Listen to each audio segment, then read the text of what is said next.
Hello and welcome to Beebe Book Buzz, the show where your Wakefield librarians gather to sit and chat about their favorite reads and hopefully to help you find your next great read. My name is Karen Stern and I work at the reference desk at the library, and I'm here with Alyssa Staples, who's also from the reference desk, and a very special guest star who you will all remember and love, and who is the reason that Beebe Book Buzz exists, not to mention all of the other readers advisory services at our library. Leane Ellis, we are so happy to have you back. I'm so happy to be here. Yay! Absolutely, thank you. And thank goodness I have no ego, because you know, it would really be hard to contain the head in the set at this point. Yes, maybe bursting right out of the camera. But and we're going to let you go first, just to boost your ego a little further. To show you how excited we want you to are. go first, Okay. because we know that you have some good stuff to say. Okay, sure, sure.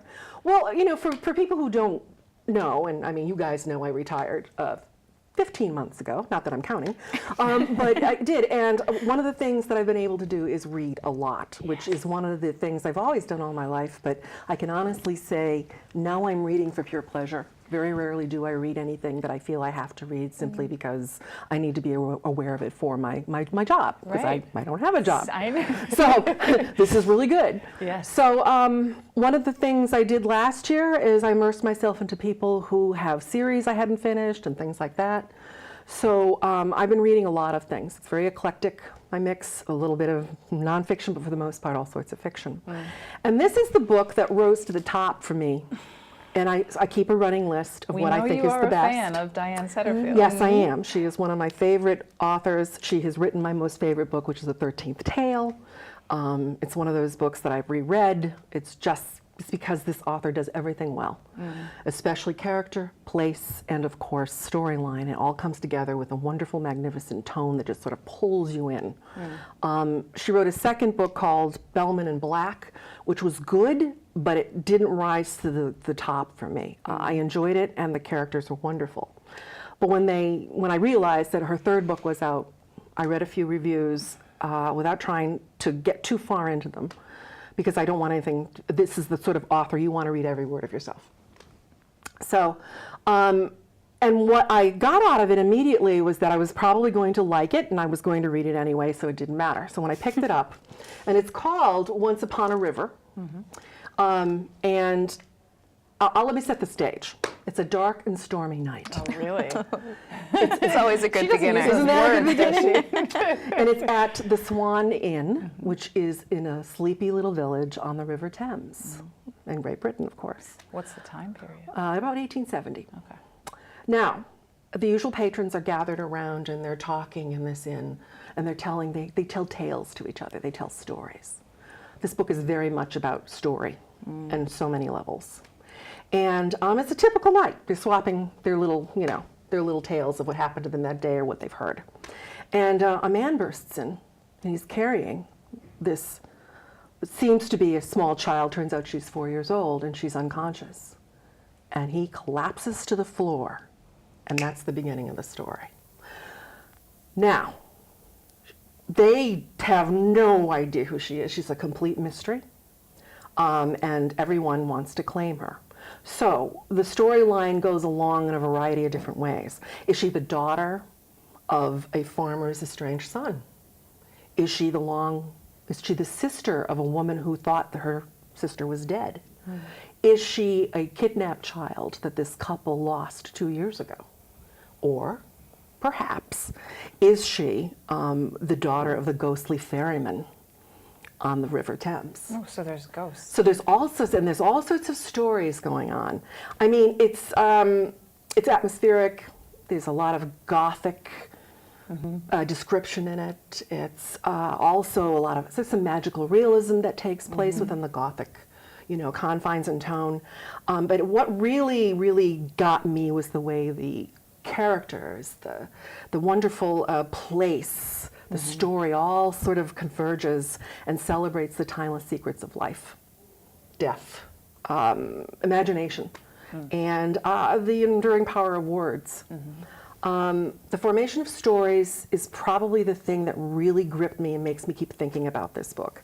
How stories explore our humanity, the worst of us, the best of us, the things in the middle that go either way, and I think it comes together in those characters and those characterizations. She does a really nice job.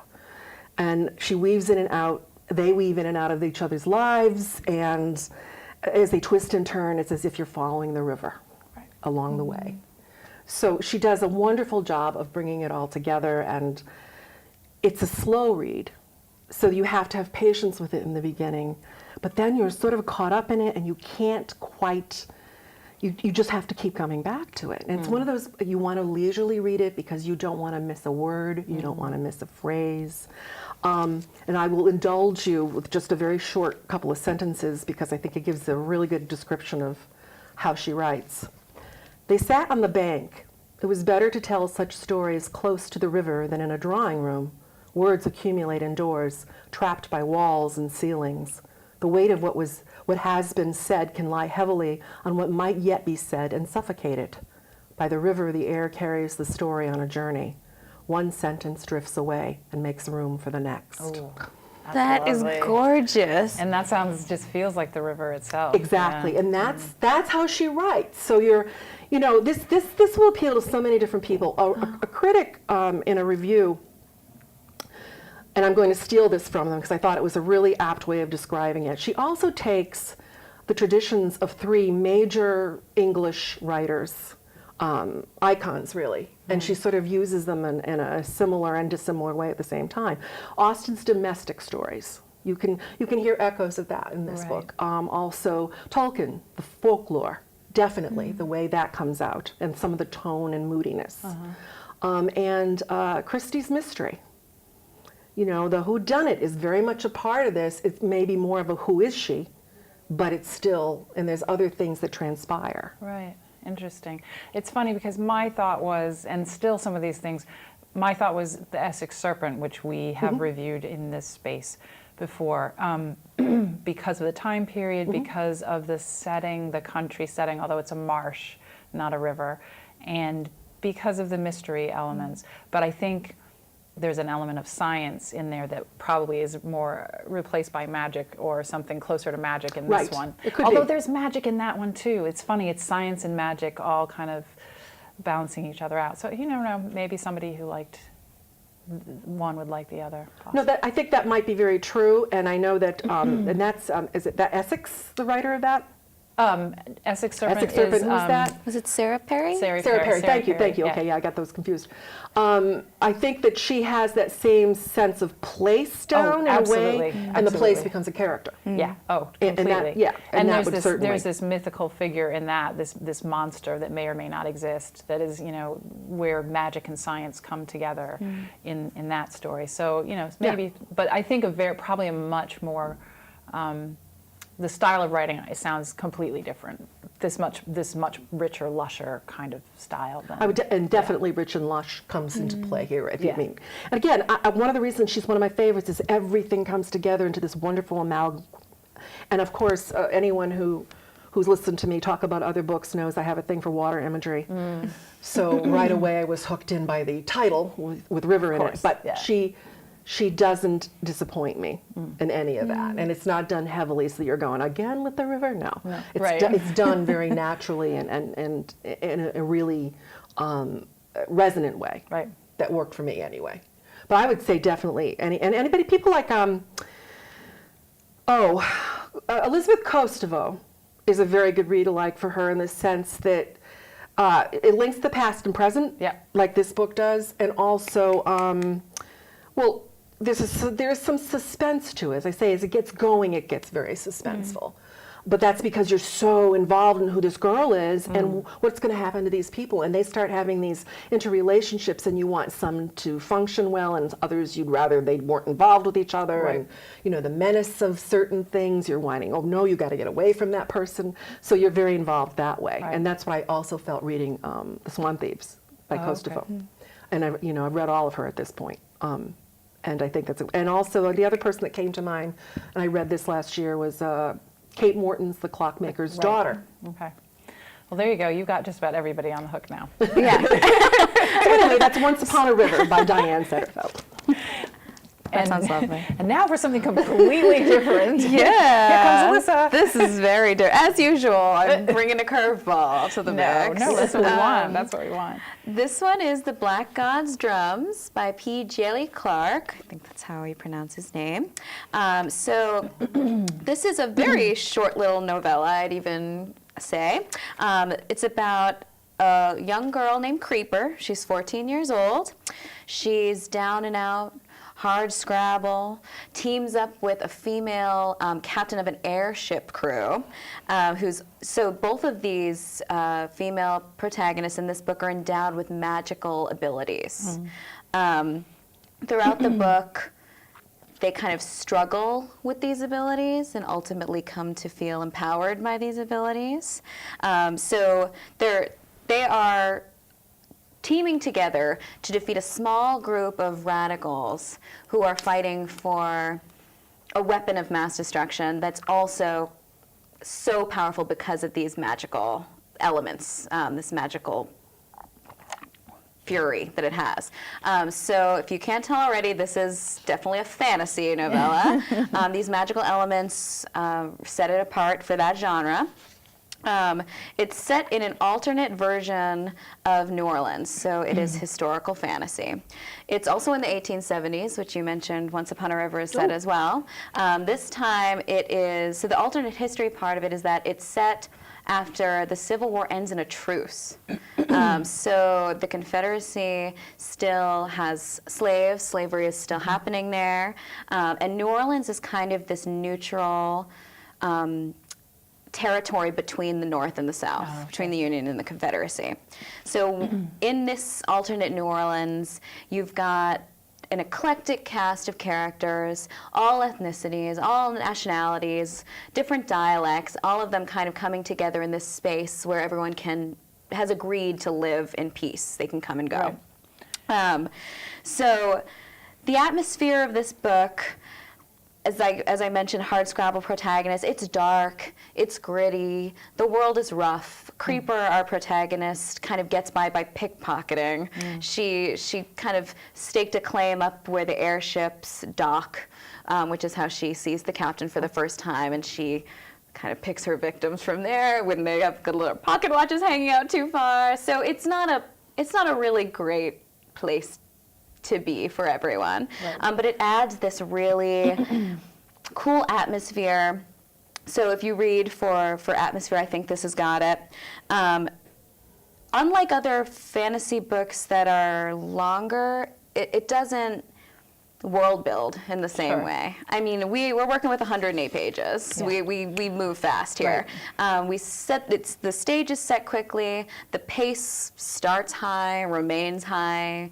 Some fantasy tends to kind of slowly build, slowly gain in suspense, and kind of culminating in that epic battle, climax kind of thing, which this has. But you're taken on a ride from page 1 till page 108. I think it's really impressive despite its short length as a fantasy book. I think it hits all of those fantasy elements for fantasy readers.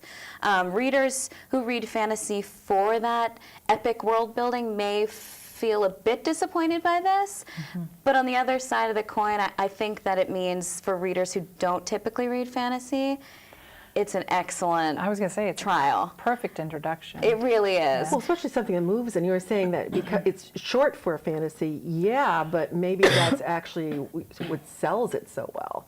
Yes. For people who don't want to invest themselves in the world building, but gets it a little faster that way. Exactly. And it sounds like there's a lot of adventure elements, like, there are. Like a swashbuckling kind of thing. It is a little swashbuckling. We've got the captain who's very impressive and resourceful and courageous. So it's a fantastic it might team. appeal to people who like a good old classic, Treasure Island or something like that. I mean, there's a little steampunk-ish feel to it, right? Definitely steampunk. With the dirigibles. Yep. So we've got the airships in the 1870s. Yeah. We've got kind kind of like magical noxious gases that lull people into, like the Confederates used that on the slaves to keep them complacent. So there are these elements of science, these elements of technology. Right.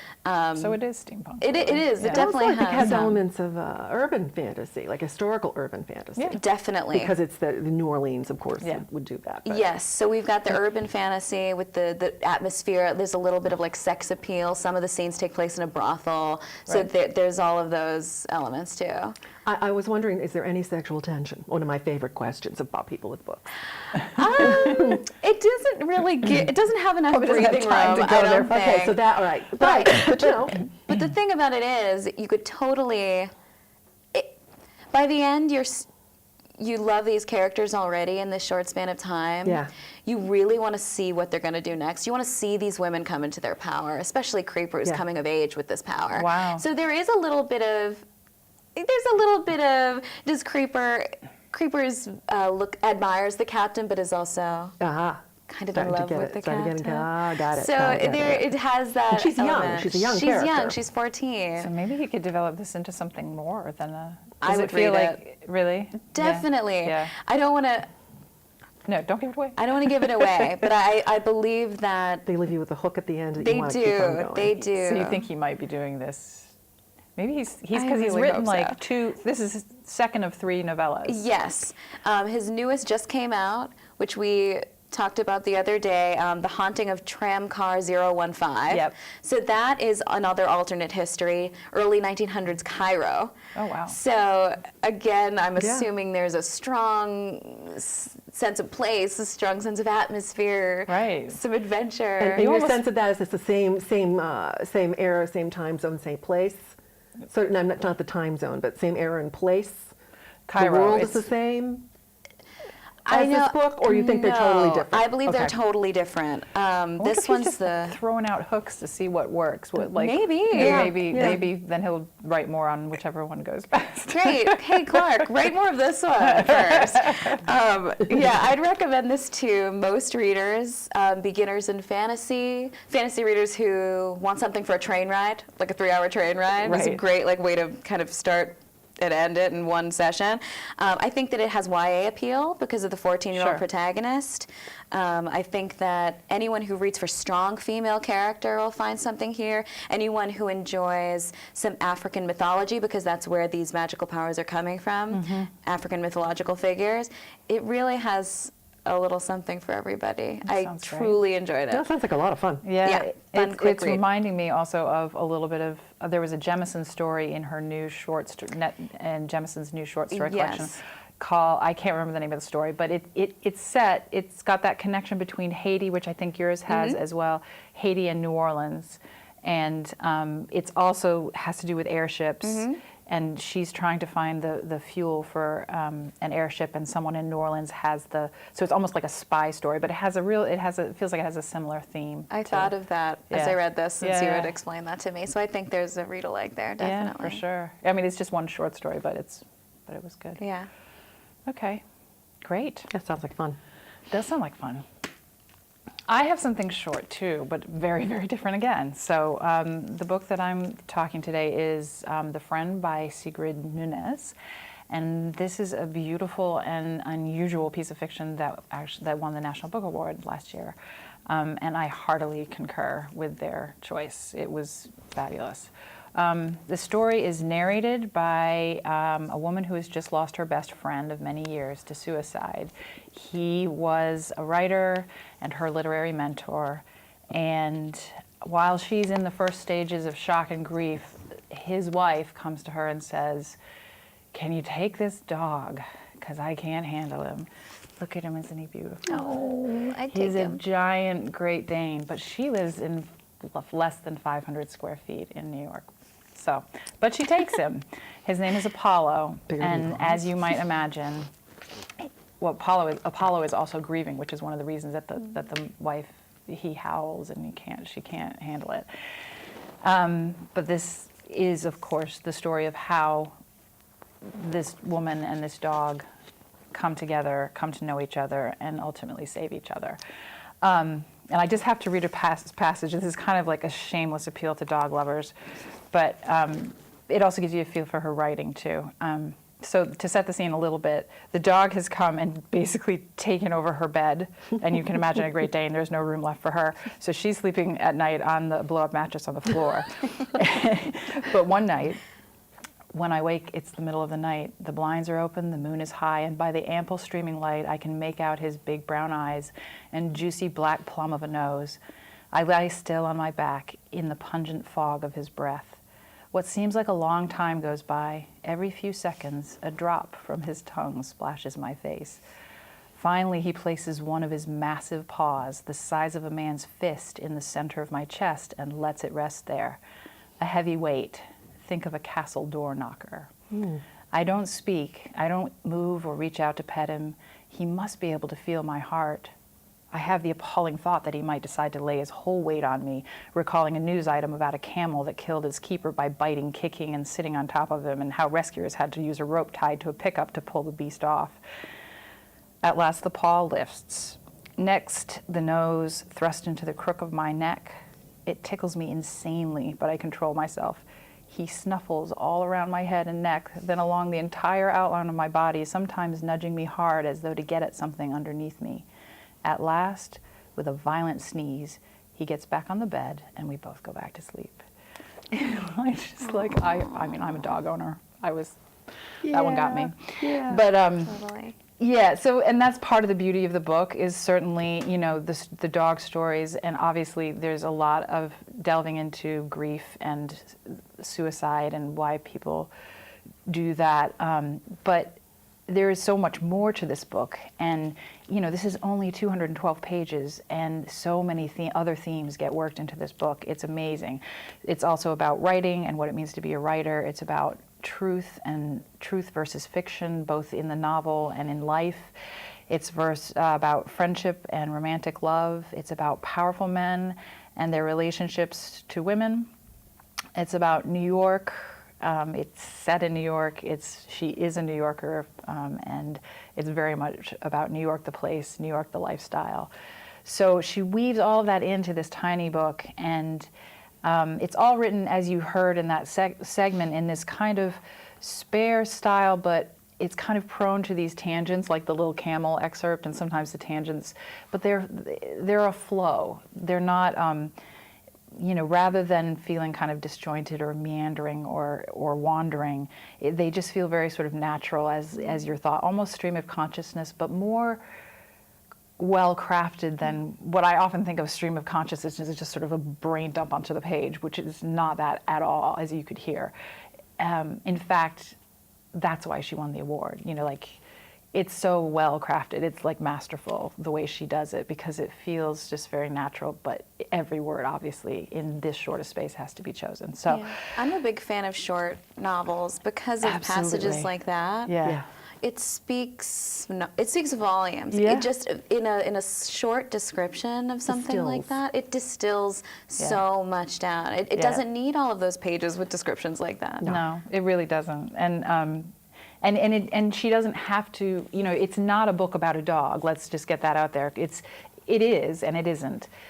But because the descriptions of the dog are so powerful, they last. They hold you through to the next one. Well, and it's the relationship and the ability to get unconditional love. Absolutely. And be able to give something back to that. That's so absolutely. important. And she digresses into those kinds of things, you know, musings about their relationship, and there's not a lot of outward action. Like, if you're looking for plot, this isn't really your novel, but there's a lot of inward progression and Sounds movement. Chewy, but yes. I mean, I listened to it, and that was my only thinking about it. Yeah. Oh, completely. I wanted to read it as soon as I finished it. I wanted to read it again, and that was partly because I listened to it, and then, you know how it is when you're listening to the audio, and it's like wait, and you can't go back, and you can't just like look back at the last sentence and read it again. So I wanted to chew on it in paper form, so to speak, and I did want to. There's also. There's the penultimate chapter has everybody talking, everyone who's read it. There's some, and they're arguing about it. Some people are calling it a twist in the plot. Mm-hmm. Other people are disagreeing. And I'm not going to comment because if I do, I would give the game away. But you have to read it too. Oh, isn't that innovative? That sounds Yeah. wonderful. I do have to ask the question that dog lovers always ask: is the animal satisfactory at the end? Because there are people who will not pick up a book if an animal is harmed. I found the book completely satisfying. I am a dog lover. Okay. However, I'm not saying anymore. I'm just, that's one of the things that it just interests me that people, that really is a no-brainer. I know. People for will people ask like, that. no, I don't I want feel like I don't. I mean, he is an aging dog. Let me Right, just so- give you that. Well, realistic. It's absolutely realistic. All right. But it's not gratuitous. Oh, no. Okay. Nothing about this book is gratuitous. Okay, that's I all mean, people need to know. This way they're warned if it bothers them. And No, they're it's not. actually beautiful. It's actually Yeah. beautifully quiet and just how you would want it to be for I your think I beloved would pet. suggest that to my sister who just, has Absolutely, your sister would. her love affair with her dog. Yeah, no, Yeah, I'm giving it to all my friends who have love affairs with their dogs. Okay. Especially my single friends who have love affairs with their dogs. Yes, yeah, that definitely. So that's Sigrid Nunez, The Friend. And just cover love. Sometimes we don't Oh, I step back know. and How can appreciate. you not like that is cover? just No, I know. That's great awesome. Just the cover. dog, anyway. So Just beautiful. just the thought of the dog that size taking over in the whole description of the bed and that's I know. just, I know. that's just I know, yeah, I know. yeah, yeah. This is called a Harlequin Great Dane, the black and white ones. That's Oh. just so you know. That's what he is, Apollo. He's awesome. So we have very few minutes. Does somebody have a quick? Yeah, I Diane, you can got do a something quick. buzz? I was just going to say, I just finished Elly Griffiths' Stranger Diaries, which is a standalone. And I would quickly say to you that what this is it's a modern British detective procedural that tangos with the Gothic ghost story. So I didn't intend to do Put a dance in it. I didn't intend to do this as a thematic day, but it's also Great Britain. So I was like, oh, but it's more modern. But it's about his English teacher, Claire, who is writing in her diary because a coworker has been murdered, and she's trying to come to grips with who it could be. Is it someone she knows? And she's putting all her thoughts in there. And at one point in the very beginning of the novel, she comes across someone else's writing in it with a message to her. Wow. And that's what happens now that the rest of the book sort of unfolds. Wow. She's also teaching this Gothic short story writer who's called R.M. Holland. And he has his famous story called The Stranger. He's not a real writer, but you wouldn't believe it when you read the story itself. The story is told in little segments, snippets after each chapter. So you get the whole story by the end of the book, but it adds to the tone. And there's 3 different points of view, one of my favorite things in the world, and of course, unreliable. Claire in her diary, of course, Claire herself, the detective sergeant who's running the case, and also Claire's very teenage daughter, Georgie, who's also writing. So you're getting a lot of everything. I think that one of the things I loved about it was that it was everything that a Gothic novel should be came across this. It's full of fog, lights in the distance you can barely see, breathing in the bushes as you're walking along.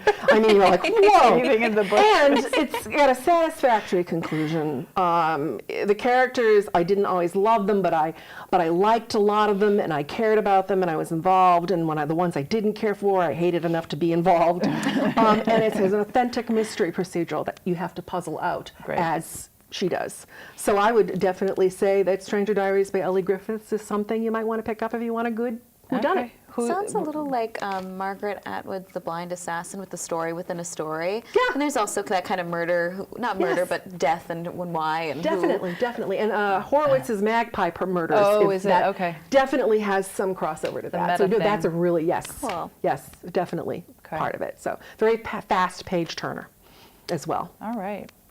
Elly Griffiths. Elly Griffiths. All righty. Stranger Diaries. And I think that's all we've got time for today. And we are really happy you joined us. And come back next month. We will be here. Be here. Yay. Thank you, Leane.